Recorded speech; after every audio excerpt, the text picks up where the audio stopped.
Hello students. पिछले lecture में हम लोग विद्युत बल रेखा, विद्युत क्षेत्र तथा विद्युत बल रेखाओं के गुणों के बारे में हम लोग अच्छे से पढ़ चुके हैं।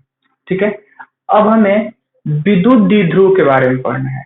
विद्युत द्विध्रुव तथा विद्युत द्विध्रुव आघूर्ण, फिर उसके बाद विद्युत द्विध्रुव के कारण विभिन्न स्थितियों में विद्युत क्षेत्र निकालना है।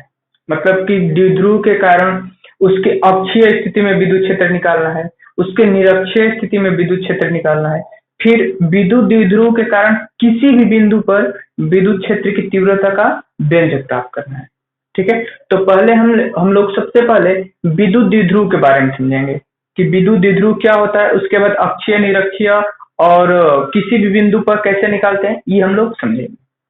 ठीक है, तो स्टार्ट करते हैं, समझते हैं पहले विद्युत द्विध्रुव क्या होता है। तो ध्यान से देखिए, जैसे मान लीजिए मेरे पास यहाँ पर एक प्लस क्यू आवेश है और यहाँ पर एक माइनस क्यू आवेश बिंदुवत आवेश है। ठीक है, दोनों, ये प्लस है और ये माइनस, ये दोनों आवेश परिमाण में बराबर है। परिमाण में बराबर कहने का मतलब कि अगर ये 2 माइक्रोकुलाम है तो ये भी -2 माइक्रोकुलाम है। मतलब कि ये भी 2 माइक्रोकुलाम और ये भी 2 माइक्रोकुलाम, लेकिन ये निगेटिव है और ये पॉजिटिव है। ठीक है, तो 2 बिंदु आवेश जो परिमाण में क्या हो, एक समान हो, बराबर हो, लेकिन इनके बीच की जो दूरी है वो बहुत ही अल्प दूरी हो। क्या हो? अल्प दूरी। इनके बीच की दूरी बहुत ही अल्प हो, तो ये पूरा निकाय, इस पूरे निकाय को हम लोग द्विध्रुव बोलते हैं। इस पूरे निकाय को हम लोग क्या बोलते हैं? द्विध्रुव। फिर से सुनिए, जब 2 समान परिमाण के किंतु विपरीत प्रकृति का आवेश, विपरीत प्रकृति मतलब एक प्लस और दूसरा माइनस, लेकिन दोनों समान परिमाण होना चाहिए। फिर से सुनिए, जब 2 समान परिमाण किंतु विपरीत प्रकृति का आवेश एक दूसरे से अल्प दूरी मतलब बहुत ही कम दूरी पर हो, तो ऐसा निकाय विद्युत द्विध्रुव कहलाता है। बात समझ में आई? तो डिफिनेशन लिख दी है, जब समान परिमाण किंतु विपरीत प्रकृति के 2 बिंदु आवेश एक दूसरे से अल्प दूरी पर स्थित हो, तो यह निकाय क्या कहलाता है? विद्युत द्विध्रुव कहलाता है। देखिए, ये परिमाण कुछ भी हो सकता है, बहुत ज्यादा भी हो सकता है, बहुत कम भी हो सकता है, लेकिन दूरी अल्प होनी चाहिए। ये जरूरी नहीं कि 2 माइक्रोकुलम, 100 माइक्रोकुलम, 1000 माइक्रोकुलम, कुछ भी हो सकता है, लेकिन ये जो बीच की दूरी है वो हमेशा अल्प होनी चाहिए। जब दूरी अल्प होगी और परिमाण बराबर किंतु दिशा प्रकृति में उल्टा होंगे, मतलब विपरीत होंगे, तो ये पूरा निकाय क्या कहलाएगा? विद्युत द्विध्रुव कहलाएगा। ठीक है, तो इसे नोट कीजिए, इस डिफिनेशन को, और ये डायग्राम बना लीजिए। इसे बना देते हैं हम डायग्राम।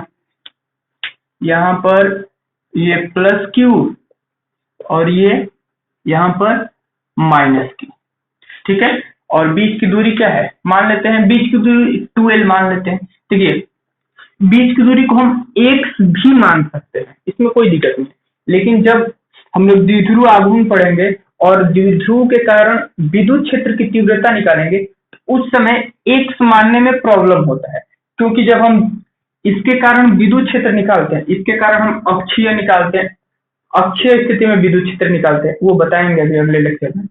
ठीक है, या इस टॉपिक के बाद ही बताएंगे। निरक्षीय स्थिति में विद्युत क्षेत्र निकालते हैं तो x रखने में थोड़ा प्रॉब्लम होता है, बाकी कोई दिक्कत नहीं, हम x भी रख सकते हैं, लेकिन बुक में ऐसे दिया जाता है कि ये प्लस क्यू और माइनस क्यू आवेश है और इनके बीच की दूरी क्या होती है? 2l, जो कि बहुत ही अल्प होती है। ठीक है, तो इस डिफिनेशन को लिखिए और ये डायग्राम बना दीजिए, ये विद्युत द्विध्रुव कहलाएगा। अब अगला हेडिंग जो हमें पढ़ना है वो पढ़ना है विद्युत द्विध्रुव आघूर्ण, विद्युत द्विध्रुव आघूर्ण। ठीक है, देखिए विद्युत द्विध्रुव आघूर्ण को कैसे डिफाइन किया गया? विद्युत द्विध्रुव आघूर्ण के लिए बोला गया कि मेरे पास यदि एक विद्युत द्विध्रुव है, मेरे पास यदि एक विद्युत द्विध्रुव है, तो उस विद्युत द्विध्रुव के किसी एक आवेश का परिमाण, मतलब कि ये मान लेते कि मेरे पास एक विद्युत द्विध्रुव है, तो किसी एक आवेश का परिमाण, प्रकृति से नहीं मतलब कि ये प्लस है ये माइनस है, वो नहीं, किसी एक आवेश, क्योंकि दोनों तो बराबर होंगे। तो विद्युत द्विध्रुव का मतलब कि किसी विद्युत द्विध्रुव के किसी एक आवेश का परिमाण और उनके बीच की अल्प दूरी का गुणनफल। तो यहाँ पे उनके बीच का अल्प दूरी कितना माने हैं, 2l। तो किसी एक आवेश का परिमाण और उनकी बीच की दूरी मतलब बीच के अल्प दूरी का गुणनफल ही द्विध्रुव आघूर्ण कहलाता है। और हम यही डिफिनेशन में लिखेंगे। सुनिए फिर से डिफिनेशन में क्या लिखना है। किसी विद्युत द्विध्रुव के किसी एक आवेश का परिमाण और उनके बीच की अल्प दूरी का गुणनफल, उनके बीच की अल्प दूरी का गुणनफल ही विद्युत द्विध्रुव आघूर्ण कहलाता है। ठीक है, तो ये बातें आप लोगों को डिफिनेशन में लिखनी है। तो ये विद्युत द्विध्रुव आघूर्ण को हम लोग P से डिनोट करते हैं, P बराबर Q इंटू 2s। अब एक और चीज, विद्युत द्विध्रुव आघूर्ण यह एक सदिश राशि है। ठीक है, ये बातें ध्यान रखेंगे। विद्युत द्विध्रुव आघूर्ण क्या है, सदिश राशि है। अगर कोई भी चीज सदिश है तो उसमें परिमाण तो होगा, तो हमें उसका डायरेक्शन भी जानना चाहिए कि उसका डायरेक्शन किधर होगा, क्योंकि द्विध्रुव आघूर्ण सदिश है तो हमें पता होना चाहिए कि इसका डायरेक्शन किधर है। तो ये बातें हमेशा ध्यान रखेंगे कि विद्युत द्विध्रुव आघूर्ण का डायरेक्शन हमेशा माइनस क्यू आवेश से प्लस क्यू आवेश की ओर होता है। ये देखिए, ये विद्युत द्विध्रुव है तो माइनस क्यू आवेश से प्लस क्यू आवेश की ओर ये द्विध्रुव आघूर्ण का डायरेक्शन होगा, इस डायरेक्शन में P। इसको हमने वेक्टर नाम, मतलब ये तीर का निशान दे दिया। इससे क्या पता चलता है कि P क्या है, मतलब P जो द्विध्रुव आघूर्ण से मतलब द्विध्रुव आघूर्ण को डिनोट करते हैं वो एक सदिश राशि। ठीक है, ये बहुत ही इंपॉर्टेंट पार्ट है। विद्युत द्विध्रुव आघूर्ण का डायरेक्शन माइनस क्यू आवेश से प्लस क्यू आवेश की ओर होता है। ठीक है, तो ये P बराबर Q इंटू 2l हो गया। इसके हम लोग क्या लिख सकते हैं, वेक्टर में भी लिख सकते हैं और L पे हम लोग सदिश लगा सकते हैं, क्योंकि L एक विस्थापन सदिश बन जाएगा। तो P बराबर Q इंटू 2l। अब देखिए, ये तो सदिश हो गया। अब इसका मात्रक क्या होगा, तो मात्रक देखिए Q का हो जाएगा कूलाम इंटू 2l का क्या हो जाएगा मात्रक। अब इसको सेंटीमीटर मत समझ लीजिएगा, कूलाम इंटू मीटर है, कूलाम इंटू मीटर। ठीक है, इसका अन्य मात्रक, एक अन्य मात्रक भी होता है डेबाई।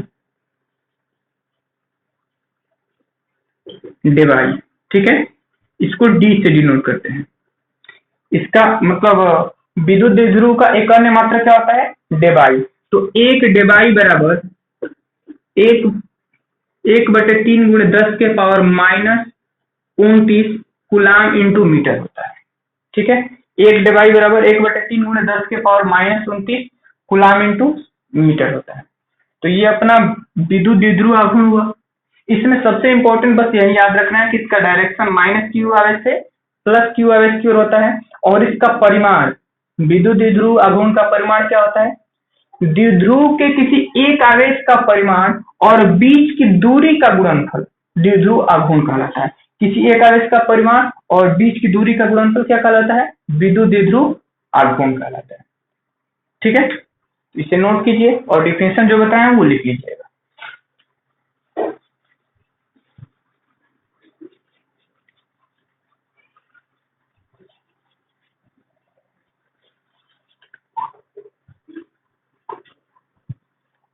अब देखिए, इसके बाद जो हम लोग को टॉपिक पढ़ना है, हमें पढ़ना है द्विध्रुव के कारण, द्विध्रुव के कारण। इसके बाद हमें तीन, मतलब किसी द्विध्रुव के कारण पहला अक्षीय स्थिति, दूसरा निरक्षीय स्थिति और तीसरा किसी भी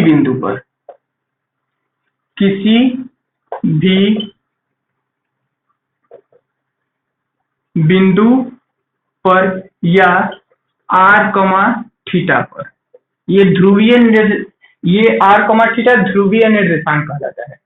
ठीक है, तो द्विध्रुव के कारण हमें उसके अक्षीय स्थिति में विद्युत क्षेत्र का व्यंजक प्राप्त करना है, द्विध्रुव के कारण निरक्षीय स्थिति में विद्युत क्षेत्र और द्विध्रुव के कारण किसी भी बिंदु पर विद्युत क्षेत्र का व्यंजक प्राप्त करना है। ठीक है, अब देखिए अक्षीय क्या होता है।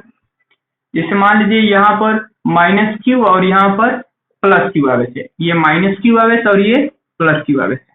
तो अक्षीय स्थिति का अर्थ होता है कि इन दोनों आवेशों को, ये दोनों आवेश है, इन दोनों आवेशों को मिलाने वाली रेखा पर, इन दोनों आवेशों को मिलाने वाली रेखा पर, मान लीजिए कि यहाँ पर कोई पॉइंट है, ये पॉइंट को मान लेते हैं। तो यहाँ पर जो हम विद्युत क्षेत्र निकालेंगे इस द्विध्रुव के कारण, तो ये ये अक्षीय स्थिति कहलाएगा। ठीक है, उस मिलाने वाली रेखा के अनुदिश उस लाइन में ही अगर कोई पॉइंट हम मान ले ओ और उस पर विद्युत क्षेत्र निकाले तो वो बिंदु क्या कहलाएगा, अक्षीय स्थिति कहलाएगा। फिर दूसरा निरक्षीय स्थिति। तो निरक्षीय स्थिति का मतलब होता है कि दोनों आवेशों को मिलाने वाली रेखा के मध्य बिंदु से लंबवत, मध्य बिंदु से लंबवत किसी भी पॉइंट पे, मान लीजिए कि यहाँ पर पॉइंट मान लेते हैं P है। तो ये क्या है, देखिए ये दो आवेश है, एक माइनस और एक प्लस। तो आवेशों के मध्य बिंदु के लंबवत, ये लंबवत है ना, ये दोनों को मिलाने वाली रेखा ये है और इस पर लंबवत ये पॉइंट है। तो यहाँ पर अगर हम विद्युत क्षेत्र निकालेंगे तो ये कहलाएगा निरक्षीय। ठीक है, तीसरा पॉइंट क्या होगा, तीसरे पॉइंट में ना अक्ष पे निकालेंगे और ना ही निरक्ष पे, हम कहीं भी एक पॉइंट मान लेंगे। मान लेंगे कि यहाँ पर एक पॉइंट है Q, इस पॉइंट पे विद्युत क्षेत्र बताइए। ठीक है, इस पॉइंट के लिए हम क्या मानेंगे कि ये पॉइंट मानेंगे कि ये मध्य बिंदु से r दूरी पर है और थीटा कोण बना रहा है। मतलब ये पॉइंट r दूरी पर है मध्य बिंदु से और एंगल कितना बना रहा है, थीटा कोण बना रहा है। तो ये किसी भी बिंदु पर विद्युत क्षेत्र कहलाता है। तो हमें 3 कंडीशन पढ़ना है। आज हम लोग पहला कंडीशन स्टार्ट करते हैं, अक्षीय स्थिति में विद्युत क्षेत्र कैसे निकालते हैं। ठीक है,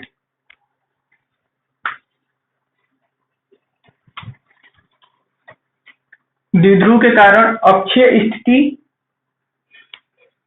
में विद्युत क्षेत्र। ठीक है, तो पहले एक द्विध्रुव बनाते हैं, देखिए ध्यान से। यहां पे मान लेते हैं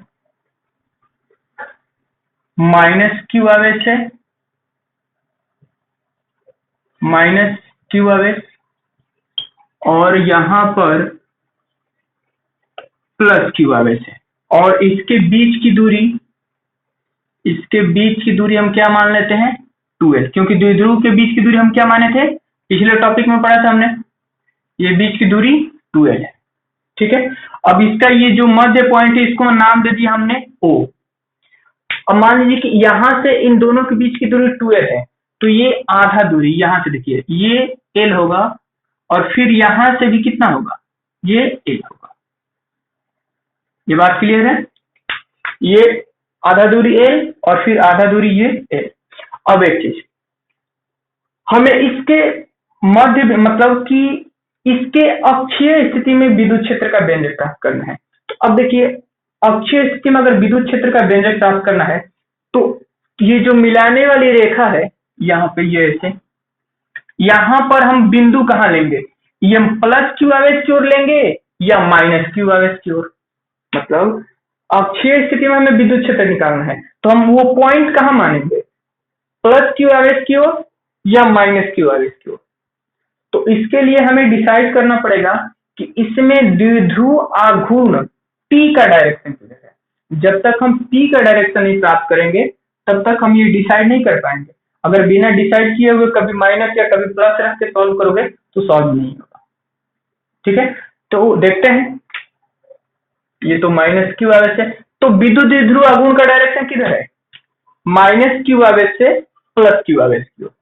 ठीक है, ये माइनस क्यू आवेश है और ये प्लस क्यू आवेश। तो द्विध्रुव का डायरेक्शन किधर होता है, P का डायरेक्शन माइनस से प्लस की ओर होता है। तो हम कहां पे मानेंगे, यहाँ पे एक पॉइंट मानेंगे, मतलब कि माइनस से प्लस की ओर। तो यहाँ पर हमने एक पॉइंट क्या मान लिया, Q। अब इस Q पर क्या करना है, हमें विद्युत क्षेत्र का व्यंजक प्राप्त करना है। ठीक है, अब क्या करते हैं, मान लेते हैं कि ये जो पॉइंट Q है O से x दूरी पर है। ये जो पॉइंट Q है जहां हमें विद्युत क्षेत्र निकालना है, वो पॉइंट केंद्र से मतलब इन दोनों के मध्य बिंदु से x दूरी पर है। ठीक है, तो यहां देखिए ये प्लस Q से कितना दूरी पर हो गया, ये जो आवेश है मतलब ये जो पॉइंट है इस आवेश से कितना दूरी हो गया, देखिए ध्यान से, यहां से पूरा x है, ठीक है, और ये L निकल गया इधर, कम हो गया, तो ये दूरी कितना बचेगा, x माइनस L बचेगा। ये पूरा केंद्र से दूरी यहां तक मतलब मध्य बिंदु से यहाँ x है और ये L घट गया, तो ये x माइनस L होगा। अब देखिए माइनस Q आवेश से ये पॉइंट कितना दूर है, तो देखिए यहां से है, यहां से मध्य बिंदु से यहाँ तक x है, यहां से यहाँ तक x है और ये L और जुट गया, यहां से L और जुट गया, तो ये दूरी क्या हो जाएगा, x प्लस L। बात समझ आया, प्लस Q आवेश से ये पॉइंट x माइनस L दूरी पर है और माइनस Q आवेश से ये पॉइंट x प्लस L दूरी पर है। ठीक है, अब क्या करते हैं, देखिए अब इसको सॉल्व करना स्टार्ट करते हैं। तो पहले क्या लिखेंगे, प्लस Q के कारण Q पर, प्लस Q के कारण बिंदु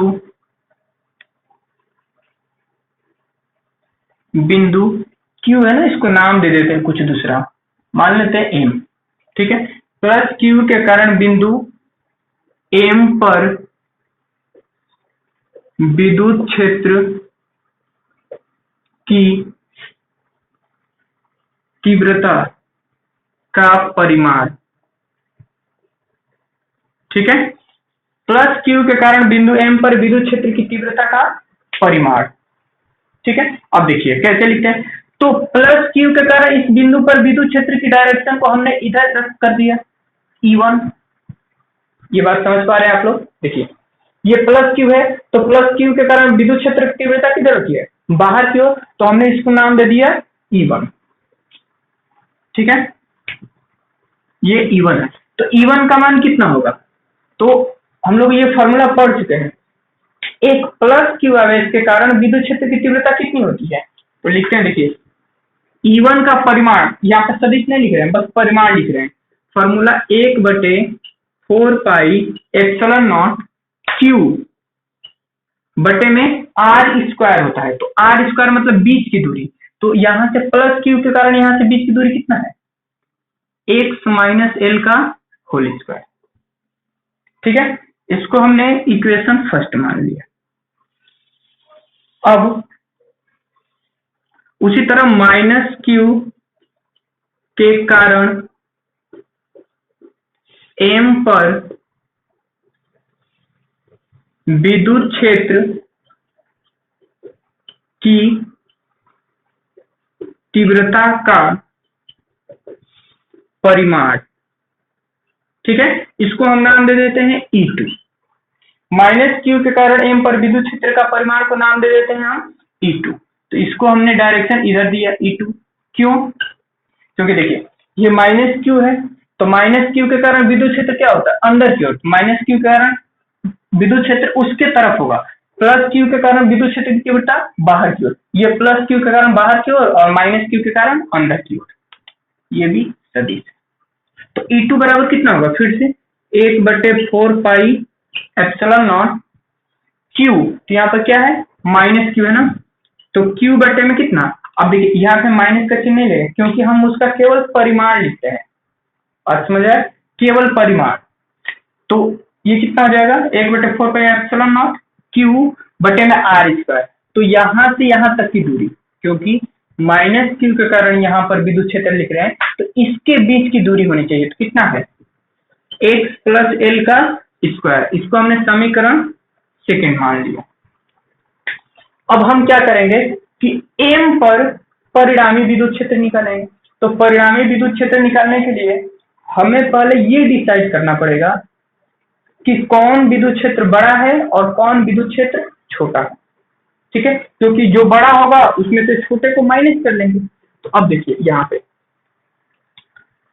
प्लस क्यू के कारण एम पर विद्युत क्षेत्र, ये बीच का दूरी क्या है, कम है, और इसके कारण बीच की दूरी क्या है, अधिक है।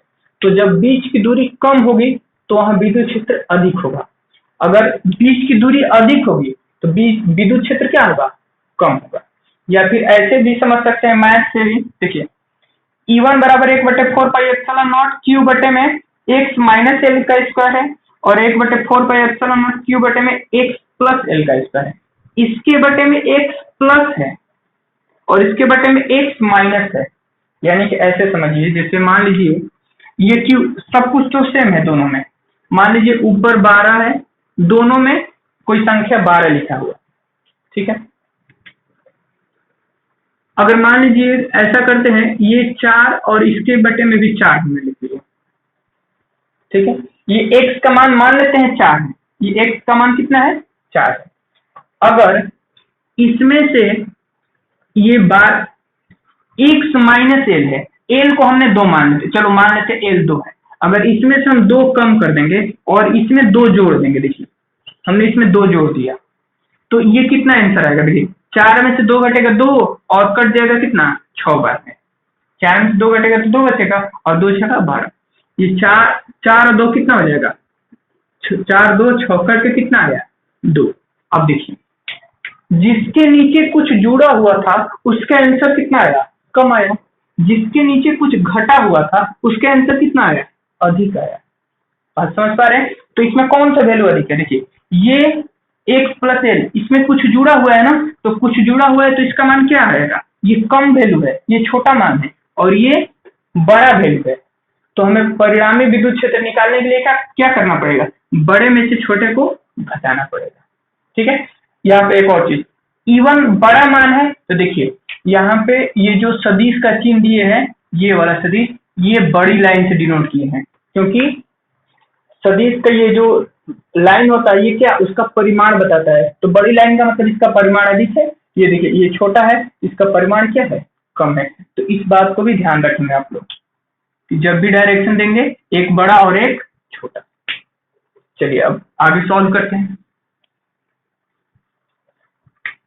अब लिखते हैं इससे, एम पर विद्युत क्षेत्र की तीव्रता का परिमाण, एम पर विद्युत क्षेत्र की तीव्रता का परिमाण। अब देखिए तो E बराबर क्या होगा, विद्युत क्षेत्र का परिमाण लिखना है तो कितना हो जाएगा, एम पर विद्युत क्षेत्र का तीव्रता का परिणाम, ये परिमाण नहीं यहाँ पे परिणाम लिखते हैं हम लोग, परिणामी विद्युत क्षेत्र होगा ना, परिणाम। तो E1 अधिक है E2 कम है, तो E1 माइनस E2। तो अब इसको हमें सॉल्व करना है। E बराबर देखिए E1 कितना है, E1 का मान कितना था, 1/4 पाई एप्सिलॉन नॉट क्यू बटे में एक्स माइनस एल का स्क्वायर माइनस ये कितना है, 1/4 पाई एप्सिलॉन नॉट क्यू बटे में एक्स प्लस एल का स्क्वायर, ठीक है। तो E बराबर 1/4 पाई एप्सिलॉन नॉट क्यू, देखिए 1/4 पाई एप्सिलॉन नॉट क्यू दोनों में है, हमने इसको कॉमन कर लिया, 1 बटे में एक्स माइनस एल का स्क्वायर माइनस 1 बटे में एक्स प्लस एल का स्क्वायर, ये दोनों में से कॉमन आ गया। तो E बराबर 1/4 पाई एप्सिलॉन नॉट क्यू। अब इन दोनों का एलसीएम लेते हैं, तो एलसीएम लेंगे तो क्या हो जाएगा, एक्स माइनस एल का स्क्वायर और एक्स प्लस एल का स्क्वायर, तो ये यहाँ पे आ जाएगा और ये यहाँ पे चला जाएगा, इतना तो हम लोग जानते हैं, ठीक है। E बराबर 1/4 पाई एप्सिलॉन नॉट क्यू। अब a प्लस बी के होल स्क्वायर से इसको तोड़ेंगे और इसको a माइनस बी के होल स्क्वायर से, तो तोड़ते हैं, a square plus b square plus 2ab minus, यहाँ पे देखिए a square plus b square minus 2ab, क्योंकि a माइनस बी है ना। अब यहाँ पे a minus b a plus b, a minus b a plus b, तो हो जाएगा a square minus b square, और ये होल स्क्वायर है दोनों पे, तो दोनों का होल स्क्वायर। ठीक है, अब यहाँ पे देखिए एक स्टेप और लिख लेते हैं। ई बराबर 1/4 pi epsilon naught Q x square plus L square plus 2xl minus x square minus L square minus minus plus 2xl, और ये हो जाएगा x square minus L square. तो जो कैंसिल होगा उसे कैंसिल करते हैं, ये एक्स स्क्वायर कट जाएगा, एल स्क्वायर कट जाएगा। ठीक है, तो ई बराबर 1/4 पाई एप्सिलॉन नॉट यहाँ पर देखिए Q इंटू 2xl और 2xl कितना होगा 4xl बटे में x square minus L square. ठीक है, अब तो इसे मिटाना पड़ेगा, तो आप वीडियो को पॉज करके इसे नोट कर लीजिए। अभी इसका लैंग्वेज भी लिखना बाकी है। ठीक है, जब नोट्स बनाएंगे तो इसका लैंग्वेज पहले, ये हेडिंग के बाद लैंग्वेज कुछ लिखना है, तो पहले इसे वीडियो को पॉज करके नोट कर लीजिए, हम इसे मिटा दें।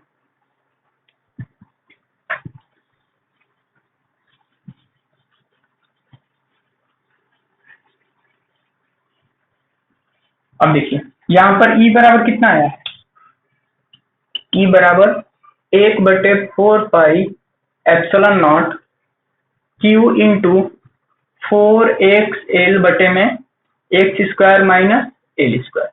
अब एक चीज देखिए, इसको थोड़ा अच्छे से लिखते हैं ऐसे 1/4 पाई एप्सिलॉन नॉट, ये 4xl को देखिए हम लोग कैसे लिख सकते हैं, q into 2l into 2x बटे में x square minus L square, क्या ऐसा लिख सकते हैं। यहाँ देखिए ये 4xl है, तो 2 दूना कितना हो जाएगा 4, और l उसी तरह और x उसी तरह। ये लिखने से फायदा ये होगा, देखिए ये ऐसे क्यों लिखा गया, विद्युत द्विध्रुव आघूर्ण P बराबर क्या होता है Q इंटू 2l पता है, तो अगर Q इंटू 2l अगर हमें मिल जाएगा तो उसकी जगह पर हम क्या रख लेंगे, P रख लेंगे ना, इसीलिए हमने ऐसा किया।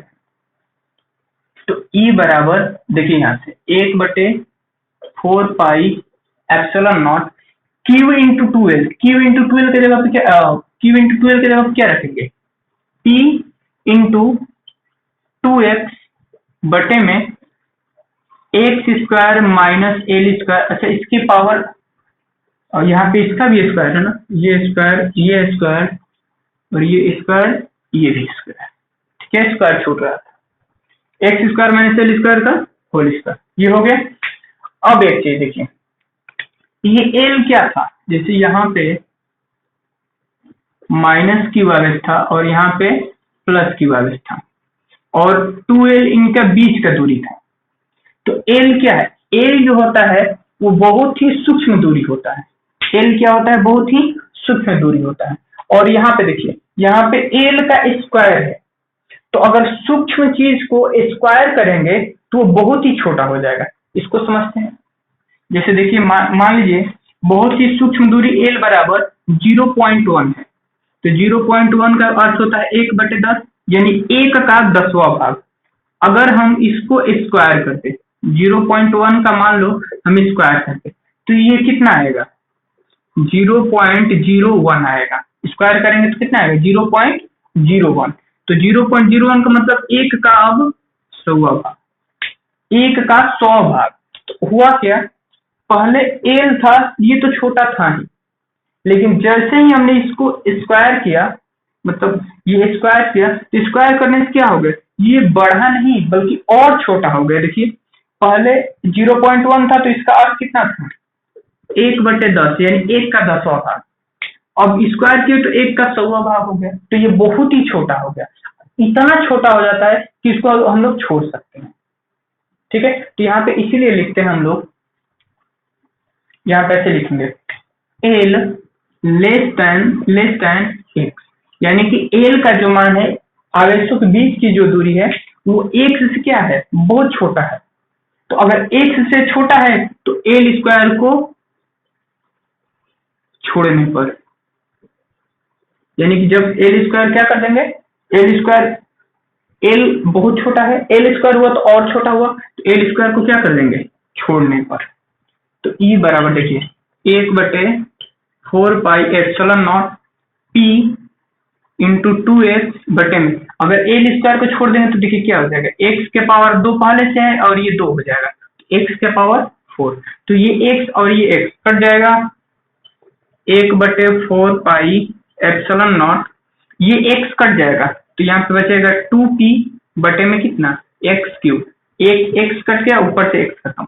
अगर इसको सदिश में लिखना चाहते हैं तो ऐसे लिखेंगे, वेक्टर ई बराबर 1/4 पाई एप्सिलॉन नॉट, क्या हो जाएगा, ये 2 और p सदिश है तो ये 2p पे वेक्टर और ये x, ठीक है। तो ये हो गया विद्युत द्विध्रुव के कारण उसके अक्षीय स्थिति में विद्युत क्षेत्र का फॉर्मूला, यानी विद्युत क्षेत्र का व्यंजक प्राप्त करना, ठीक है।